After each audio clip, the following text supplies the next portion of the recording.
Renaud Capuçon et son épouse Laurence Ferrari sont ensemble depuis plus de 10 ans.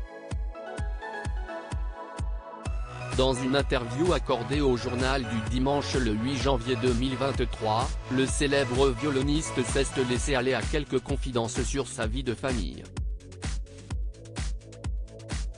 Le jour de leur rencontre, il portait une cravate rose qu'il ne remettra plus jamais ensuite.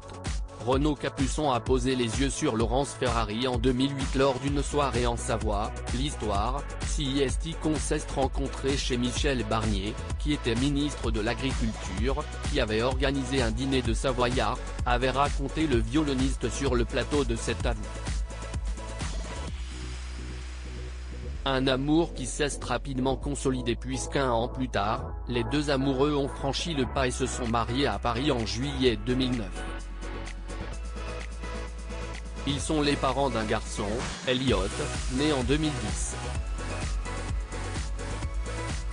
Tout s'est donc vite enchaîné pour le couple qui a connu un début de relation exposé. Quand nous nous sommes connus, je présentais le journal de 20h sur TF1 et, bien malgré moi, j'ai exposé Renaud à cette folie médiatique. Ce fut pour nous deux une expérience violente. Un artiste classique n'est pas préparé à cette exposition maximale, que nous avons vécue comme une épreuve, confiait Laurence Ferrari dans Paris Match. Des instants en famille précieux si lui et son épouse ont des emplois du temps surchargés, entre les concerts dans le monde entier pour le musicien et les différents médias pour lesquels travaille la journaliste, le couple savoure chaque moment passé en famille.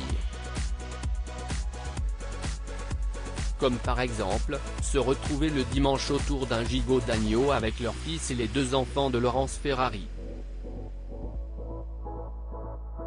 Des instants de partage précieux, comme l'explique Renaud Capuçon dans un entretien accordé au JDD le 8 janvier 2023, ce que je trouve extraordinaire dans cette vie qui n'est jamais la même, si est qu'elle donne à chaque instant un caractère exceptionnel.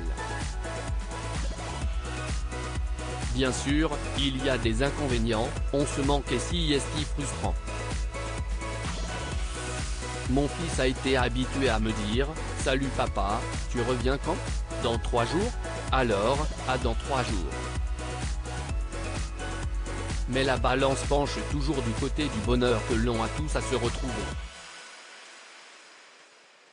Des dimanches qui ne se ressemblent jamais, même si ce jour-là, le violoniste ne déroge jamais à cette habitude. Écoutez Bach, le compositeur allemand, un moment d'apaisement pour lui.